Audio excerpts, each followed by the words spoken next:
नमस्ते, जय गुरुदेव।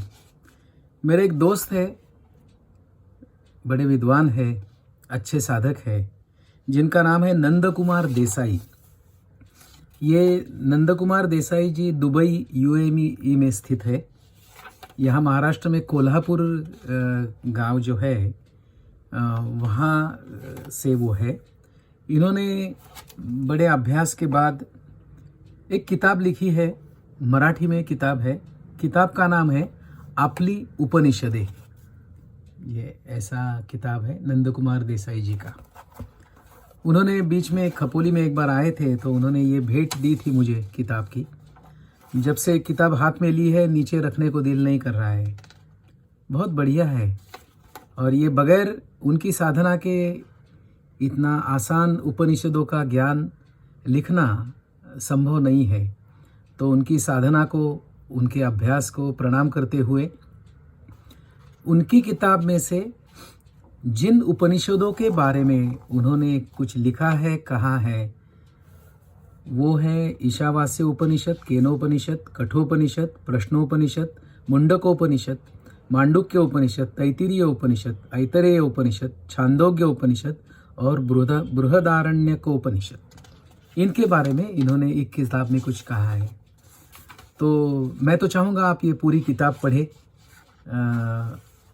ये किताब बार बार पढ़ने जैसी है। एक बार पढ़ के मन नहीं भर रहा है या कहे मेरे जैसे को पूरी बात समझ में नहीं आ रही है तो मुझे बार बार पढ़ना पड़ रहा है।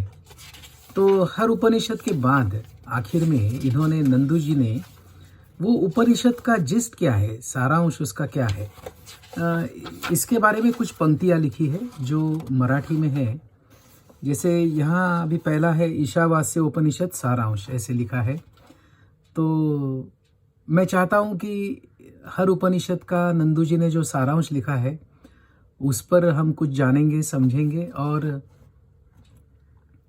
अपना सत्य भी ढूंढेंगे। तो ईशावास्य उपनिषद का सारांश इन्होंने लिखा है, ऐहिक सुखांचा त्याग ही चुकीची कल्पना, हा त्याग संन्यासाश्रमात करावा। सुखाचा उपभोग हा कोणताही अपहार न करता त्यागाची भावना जागृत ठेवून घ्यावयाचा। असे कर्म करत 100 वर्षे जगा।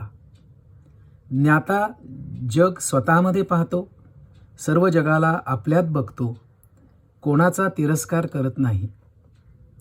फक्त कर्म करणारे आणि केवळ ज्ञान मिळवणारे दोघेही अंधारात अज्ञानातच प्रवेश करतात।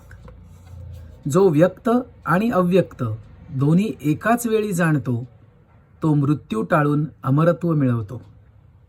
हे अग्ने, कर्मफळ भोगण्यासाठी मला चांगल्या मार्गाने ने, माझे पाप नष्ट कर। बस इन पंक्तियों पे भी अगर हम चिंतन करना शुरू करें ना तो शायद एक जीवन भी कम पड़े या तो एक क्षण में भी पूरी बात समझ में आए। दोनों संभव है। इसकी मिठास को समझना है, इसकी गहराइयों को समझना है तो यहाँ जल्दबाजी किसी काम की नहीं है, न बुद्धि की न मन की। बड़े आराम से रिलैक्स स्टेट ऑफ माइंड में रहते हुए, बुद्धि को समत्व में रखते हुए या चंचल ना हो, हाँ, ऐसी अवस्था में अगर इन पंक्तियों को, ये जो सारांश नंदू जी ने लिखा है, इसको अगर हम समझते हैं तो बड़ा आनंद मिलता है। तो पता नहीं ये एक ही वीडियो में ये सारे सारांश की बातें पूरी होगी या नहीं। शुरुआत तो करते हैं, अगर ज़रूरत पड़ी तो अगले वीडियो में पूरा करेंगे। तो फिर से मैं पढ़ता हूँ, ऐहिक सुखांचा त्याग ही चुकीची कल्पना। मतलब जो फिजिकल ये वर्ल्डली प्लेजर्स है ना, सेंसुअल प्लेजर्स है ना, इनको जानबूझ के छोड़ देना, रिजेक्ट करना, त्याग करना, this is a wrong concept, this is a misconception. हा त्याग संन्यास आश्रमात करावा। ये कब करना है? जब आपकी संन्यस्त स्थिति हो, आपकी चित्त की अवस्था सन्यासी जैसी है। और क्या है सन्यास?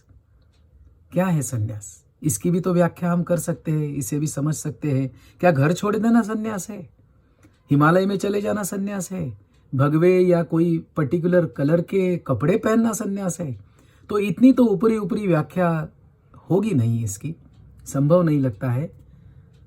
तो क्या सन्यास मतलब it is a state of total और एब्सोल्यूट कंटेंटमेंट, कि कुछ चाहिए इससे, या कहे desirelessness which is followed by fearlessness.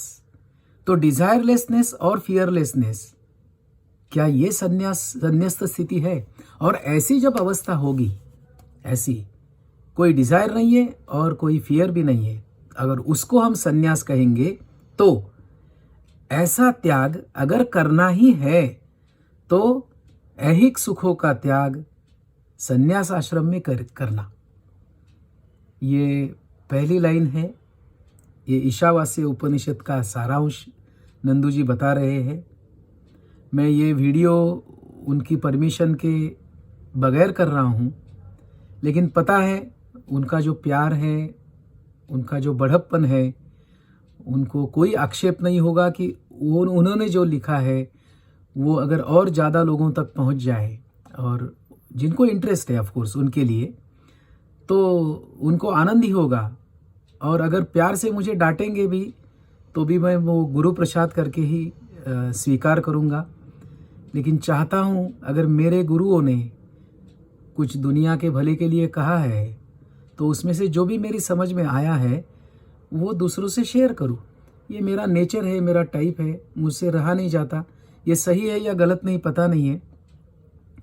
दूसरी बात, जो भी कहता हूँ बोलता हूँ वो इसमें से मेरा अपना कुछ भी नहीं है, बस किसी से सीखा है, किसी से सुना है, कहीं देखा है, जाना है, समझा है तो किसी और का ही, बस याद आ रहा है, समझ में आ रहा है तो एक्सप्रेस हो रहा है। सो इसमें किसी का भी कोई भी इंसल्ट करने का कोई इंटेंशन नहीं है।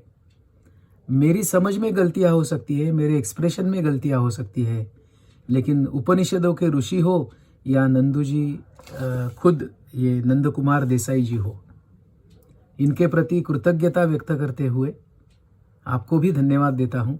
जय गुरुदेव।